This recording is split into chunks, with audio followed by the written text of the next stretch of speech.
We're joined now by someone who used to run the Republican National Committee, who backed Joe Biden in the last election, Michael Steele. Welcome back, sir. Hey, buddy. Good to see you. Good to have you.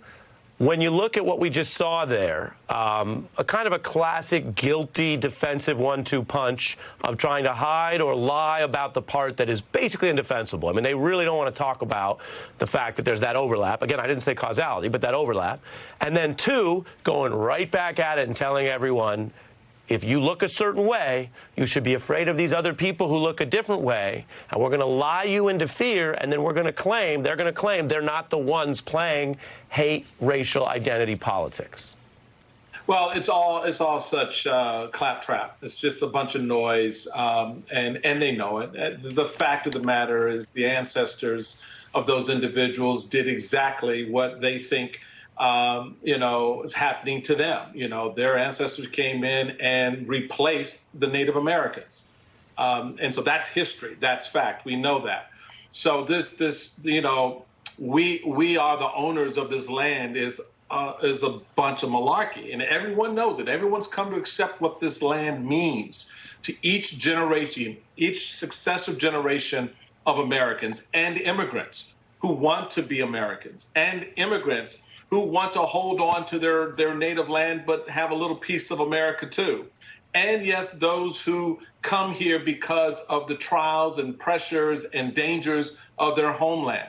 So we've always embraced that. These very same Republicans at Fox know damn well what that journey has been like, and also know that Republicans for generations were advocates for that self-same journey, that recognized the power of the immigrant story, that embraced that in a way that, we wanted accountability for those who came in illegally and sort of get back in the line and do it the right way, but also not demonizing every immigrant, every migrant, everyone who comes here who isn't white. That has never been the narrative. And yet now it is in full-throated voice. So it's a little bit disingenuous for sure, but we're used to this song, Ari. We've heard it so many times before. We know how the lyrics go. We know how it ends when it's over. And the reality of it is it points out why elections matter and why tonight, like many nights now and in the future, will matter. If Americans want to change that claptrap, that noise from that hard, ugly right, then you need to put in some people who are not going to succumb to it and promote it. And that's the connective tissue between some of what James Carville was saying in our first block. Go ahead. Can I just say this about that first block in James Carville? To all the Democrats out there, can I just tell y'all something? The old dog still knows how to hunt, baby. I know a lot of you went out there and sort of gerrymandered yourself a little foo-foo puppy and sort of, genetically created a little dog you think is going to politically satisfy what you need right now. Y'all better listen to that barking dog on the porch who's telling y'all to get off the porch and follow the way towards victory, because y'all ain't getting it. So the old dogs, we still know how to win a few elections. We'll still know how to bite at a few pant legs of the opposition, and y'all need to pay attention to that. Just a little editorial comment there. We welcome it. My understanding, and again, we take our facts seriously here, Michael, my understanding is that the primary animal identity analogy for James is an alligator. You're likening him to an old dog, but I think we'll accept that. The porch analogy. I thought I heard you guys talk about dogs on porches. So alligators bite just as hard, so... Yeah, alligators do bite. Well, and where I fit in, I don't know if you know this, Michael, I'm the little parasitic bird that sits inside the alligator's mouth. I just clean it out, get a little bit of nutrients out of that. I could live off that for days, man. Yeah, I'm not looking to get that close, but okay, I feel you. Fair. Well, look, you guys run big things. I'm just here talking to people. So all self-deprecation aside, the media part that the president referred to today is distinct from the political part. I mentioned nothing new about racism, hate, anti-Semitism. We've had international slave trade, and Holocaust and the horrors of the world. I mean, I know right now they're trying to make it so you can't talk about race in school, but anyone with any basic world history knows about that. That's all been there, and that's a thing that comes up and down that you deal with. The profiteering, though, is different. I'm not sure that there's ever been as prevalent and as fast a profitable, mediated, racist business model as there is today. So I thought it was interesting that the president bore into that. Majority Leader Schumer also talking about that on the Senate floor. When you look at what is being sold, it comes off right-wing patriot message boards. Some of it is the type of stuff that even from a First Amendment perspective, might not pass muster. And it gets, tweaked and polished in a certain way. It's still ugly, but it gets polished into some version of Tucker. Here's what Schumer said. Anchors like Tucker Carlson, and in fact all MAGA Republicans, and all voices of influence across the political spectrum should not just condemn racial violence, not just denounce white supremacist views like replacement theory, but further refuse to give these false and racist conspiracy theories a platform whatsoever. Michael, your view on the business side?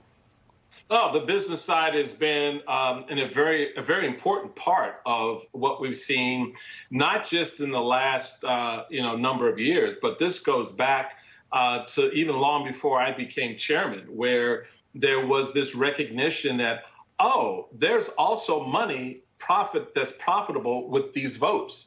It's not just about how do we get our grassroots out there. It's not just about, let's do the TV ads. This now has become a multi-billion-dollar, multi-layered process in which there is this coordination of cash that I call it the big grift. And we see candidates and campaigns and other organizations, ancillary organizations, getting into it. And so that now becomes a driver. So to your earlier points about Fox, it's good. It's all good. Murdoch's making money. The advertisers are still paying. Why? Because they got eyeballs on screens. And advertisers don't care what the eyeballs are hearing. They just want to know that they see their product placement. And so if that's the model, until that's disrupted, until someone says, our democracy, costs more than this, and certainly we can't get it back if we're not willing to pay into its survivability, this is going to continue, and it will only get worse from here.